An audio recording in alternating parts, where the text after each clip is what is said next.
Hello guys, land writer ചാനലിലേക്ക് എല്ലാവർക്കും സ്വാഗതം. ഇന്ന് ഒരു കാലിഗ്രഫിയുടെ ഒരു ബേസിക് ആയിട്ടുള്ളൊരു കാര്യമാണ് നിങ്ങൾക്ക് ഞാൻ പറഞ്ഞു തരാൻ പോകുന്നത്. നിങ്ങൾക്ക് എല്ലാവർക്കും അറിഞ്ഞിരിക്കുന്ന ഒരു പ്രധാന കാര്യമാണ് ഈ കാര്യം. അതായത് അപ്പ് സ്ട്രോക്ക്, ഡൗൺ സ്ട്രോക്ക് തുടങ്ങിയ കാര്യങ്ങളാണ്. അതായത് കാലിഗ്രഫി എഴുതുന്ന സമയത്ത് നമ്മൾ ആ ഒരു എഴുതുന്ന ഷേപ്പ്, അതായത് ഡൗണിലേക്കും അപ്പിലേക്കും നമ്മളിങ്ങനെ എഴുതുന്ന ഷേപ്പ് അത് കൃത്യമായ രീതിയിലാവേണ്ടതുണ്ട്. അതിനായിട്ട് നമ്മൾ ഗൂഗിളിലൊക്കെ സെർച്ച് ചെയ്യുന്ന സമയത്ത് ധാരാളം കാലിഗ്രഫി ഷീറ്റ്സും അതുപോലെ മറ്റ് യൂട്യൂബ് വീഡിയോസിലൊക്കെ നിങ്ങൾ ധാരാളം കണ്ടിട്ടുണ്ടാകും. അല്ലെങ്കിൽ നമുക്ക് നോക്കിയാൽ കാലിഗ്രഫി ഷീറ്റ്സൊക്കെ നമുക്ക് ഗൂഗിളിലൊക്കെ കിട്ടുന്നതാണ്. അതിലെല്ലാം ഈ സ്ട്രോക്സ്, അതായത് വരക്കുന്ന ആ ഒരു രീതി നമുക്ക് പലതരത്തിൽ നമുക്ക് മനസ്സിലാക്കാൻ പറ്റും. ഈ വരക്കുന്ന രീതികൾ നമ്മൾ എപ്പോഴും പ്രാക്ടീസ് ചെയ്യണം. എന്നാലും മാത്രമേ നമുക്ക് ആ ഒരു കൈവഴക്കം കിട്ടുകയുള്ളൂ. കാലിഗ്രഫിക്ക് മെയിനായിട്ട് വേണ്ടതൊരു കൈവഴക്കമാണ്. അപ്പോൾ കൈവഴക്കം ഉണ്ടാക്കുക എന്നുള്ളതാണ്. പ്രാക്ടീസിലൂടെ മാത്രമേ ഇത് ഉണ്ടാക്കാൻ കഴിയുള്ളൂ. അപ്പോൾ നമുക്ക് പെൻസിൽ വെച്ച് നമുക്കിത് പ്രാക്ടീസ് ചെയ്ത് നോക്കാം. അപ്പോൾ പെൻസിൽ ആദ്യം പിടിച്ചുകൊണ്ട് നമുക്ക് ഒരു ചെറിയൊരു മോഡൽ നമുക്ക് കാണിച്ചു തരാം. ഇതൊരു എൽ ഷേപ്പ് മോഡലാണ്.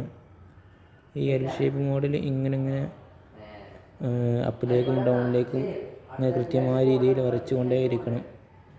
അങ്ങനെ ആ ഒരു ഡൗൺ ഭാഗവും അപ്പ് ഭാഗമൊക്കെ നമുക്ക് ശരിയായി ശ്രദ്ധിച്ചുകൊണ്ട് മാത്രമേ വരയ്ക്കാൻ പാടുള്ളൂ. അങ്ങനെ ആ വരക്കുന്ന രീതികളൊക്കെ നിങ്ങൾക്ക് കാണുമ്പോൾ മനസ്സിലാകും. ഈ വരക്കുന്ന രീതിക്കനുസരിച്ച് നിങ്ങൾ വരച്ച് പ്രാക്ടീസ് ചെയ്യണം.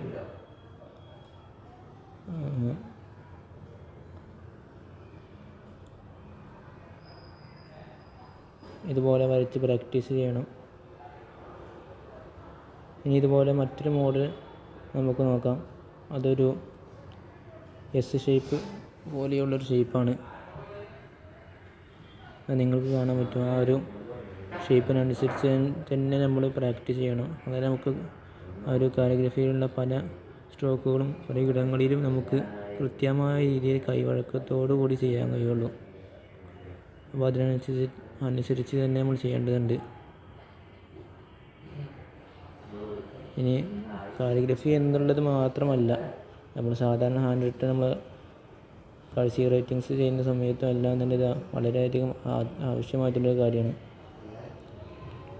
ഞങ്ങൾക്ക് ഇവിടെ കാണാൻ കഴിയുന്നത് ഒരു ഇതിൻ്റെ ബേസിക് റൈറ്റിങ്സ് ആണ്. ഇതിനപ്പുറത്ത് ഞാൻ ഈ സ്ട്രോക്സ് എങ്ങനെയാണ് വരയ്ക്കുന്നത് എന്നുള്ള കാര്യം നിങ്ങൾക്ക് കൃത്യമായി പറഞ്ഞു തരും.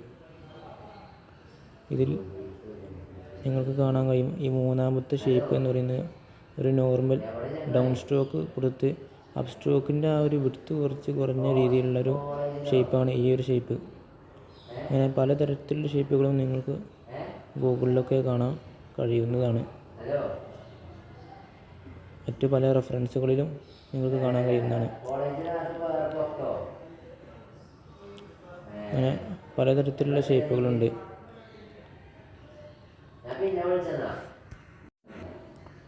നമുക്കിനി അടുത്ത ഷേപ്പ് നോക്കാം. അടുത്ത ഷേപ്പ് എന്ന് പറയുന്നത് ഏകദേശം നിങ്ങൾക്ക് കാണാം. ഇതിനു മുമ്പ് ഡൗണിലേക്ക് കൊടുത്തിട്ടുള്ള ആ ഒരു ഭാഗം എടുത്തു കൂട്ടി വീതി കൂട്ടിയിട്ടുള്ളൊരു ആ ഒരു മോഡലാണ് നമ്മൾ മുന്നേ വരച്ചത്. ഇത് അപ്പിലേക്ക് വീതി കൂട്ടിയിട്ടുള്ളൊരു ഭാഗമാണ്. രണ്ടും ഏകദേശം ഒരുപോലെ തന്നെയാണ്, വലിയ വ്യത്യാസങ്ങളൊന്നുമില്ല. ഇതും ഇതുപോലെ തന്നെ ചെയ്യേണ്ടതുണ്ട്. അങ്ങനെ കൃത്യമായി നമ്മളൊരു 2-3 ദിവസം പ്രാക്ടീസ് ചെയ്താൽ തന്നെ നല്ല രീതിയിൽ കൈവഴക്കം കിട്ടുന്നതാണ്. പിന്നെ കഴ്സീവ് റൈറ്റിങ്സും എല്ലാം തന്നെ ചെയ്യുന്ന സമയത്ത് ഇത് ഒരു ഇമ്പോർട്ടൻ്റ് കാര്യമാണ്. അപ്പോൾ ഇനി ഇതിന് ശേഷം ഇതിൻ്റെ സ്ട്രോക്ക് കാര്യങ്ങളൊക്കെ ഇതിനപ്പുറത്തെ സൈഡിൽ നിങ്ങൾക്ക് കാണാൻ പറ്റും. പറഞ്ഞു തരാം.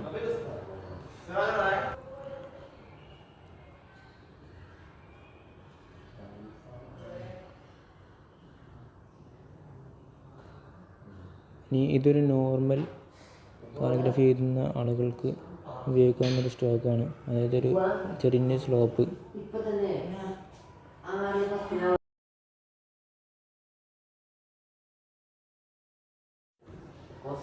ഇനി ഇതുപോലെയുള്ള ഈ സ്ട്രോക്കിൻ്റെ എല്ലാം മറ്റൊരു ഭാഗം അതായത് കൃത്യമായി സ്ട്രോക്ക് വരയ്ക്കേണ്ട രീതി നമുക്ക് ഇനി കാണാം.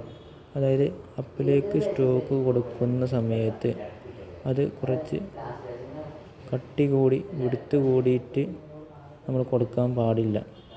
അത് അപ്പിലേക്ക് കൊടുക്കുന്ന സമയത്ത് അത് വിടുത്ത് കുറഞ്ഞൊരു ഷേപ്പ് നമ്മൾ കൊടുക്കേണ്ടത്. പിന്നീട് അത് ഡൗണിലേക്ക് കൊടുക്കുന്ന സമയത്താണ് നമ്മൾ കുറച്ച് കട്ടിയായിട്ടുള്ളൊരു സ്ട്രോക്ക് കൊടുക്കേണ്ടത്. അത് അതിൽ ഡിസൈൻ റൈറ്റിങ്സ്, ലെറ്ററോഗ്രഫി, അതുപോലെ മെയിനായിട്ട് കാലിഗ്രഫിക്ക് ഉപകാരപ്പെടുന്നൊരു കാര്യമാണ്, അത്യാവശ്യമായിട്ടുള്ളൊരു കാര്യമാണ് ഈ സ്ട്രോക്ക് ആൻഡ് ഡൗൺ സ്ട്രോക്ക് എന്ന് പറയുന്നത്. അപ്പോൾ നിങ്ങൾക്കിവിടെ കാണാം, ഇതുപോലെ കൃത്യമായ രീതിയിൽ അപ്പ് സ്ട്രോക്ക് വീതി കുറച്ച് ഡൗൺ സ്ട്രോക്ക് വീതി കൂട്ടി നമ്മൾ കൊടുക്കേണ്ടതുണ്ട്. ഇതിൻ്റെ മറ്റു മോഡലുകളെല്ലാം നമുക്ക് കാണാം. മറ്റു മോഡലുകളിലും ഇതുപോലെ തന്നെ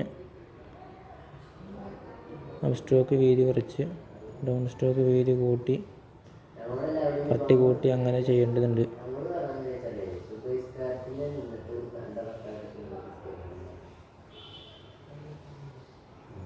ഇവിടെ നമുക്ക് കാണാൻ കഴിയും.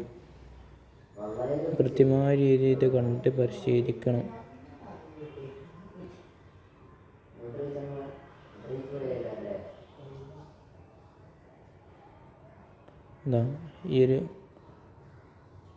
ഇതിൽ പെൻസിൽ നമ്മൾ ഉപയോഗിക്കുന്ന സമയത്ത് പെൻസിലിൻ്റെ ചെറിയൊരു ഭാഗം ചെറുതായിട്ടൊന്ന് കട്ട് ചെയ്യുന്ന രീതി നിങ്ങൾക്ക് ആദ്യം വീഡിയോയിൽ കണ്ടിട്ടുണ്ടാകും.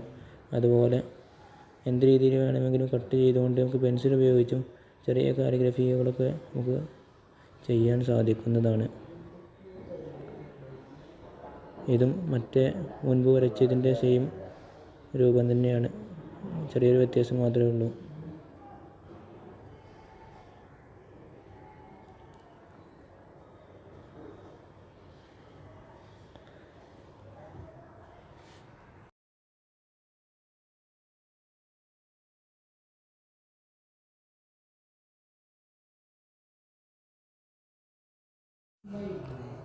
ഇനി അടുത്ത ഷേപ്പും അതുപോലെ തന്നെയാണ്. ഏകദേശം സ്ലോപ്പില്ല, ചരിവില്ല എന്ന് മാത്രമേ ഉള്ളൂ. ആ രൂപമൊക്കെ അതുപോലെ തന്നെയാണ്. നിങ്ങൾക്കിവിടെ അടിയിൽ കാണാൻ കഴിയും അതിൻ്റെ രൂപങ്ങളും കാര്യങ്ങളൊക്കെ. ഇനി ഇതുപോലെ അവസാനത്തെ ഷേപ്പ് നമുക്കൊന്ന് കാണാം. അവസാനത്തെ ഷേപ്പും 2 ഷേപ്പ് കൂടിയുണ്ട്. ഇതും കൃത്യമായ രീതിയിൽ സ്ട്രോക്കിൻ്റെ നിയമം അനുസരിച്ച് തന്നെ നമ്മൾ കൊടുക്കണം. ഇനി ആ അടിയിലുള്ള വര കൂടി ഇതുപോലെ സ്ട്രോക്കിനനുസരിച്ച് കട്ടി കൂട്ടിയാണ് കൊടുക്കേണ്ടത്. അപ്പോൾ ഇത്രയൊക്കെയാണ് പ്രധാനമായിട്ടും ഈ വീഡിയോയിൽ പറയുന്നത്. അപ്പോൾ നിങ്ങൾക്ക് ഇതുപോലെ മറ്റുള്ള കാലിഗ്രഫി ലെസൺസും ക്ലാസ്സുകളും അറിവുകളൊക്കെ വേണമെന്നുണ്ടെങ്കിൽ ഈ വീഡിയോ ലൈക്ക് ചെയ്യുക, സബ്സ്ക്രൈബ് ചെയ്യുക, അതുപോലെ പരമാവധി ഷെയർ ചെയ്യുക. താങ്ക്സ്.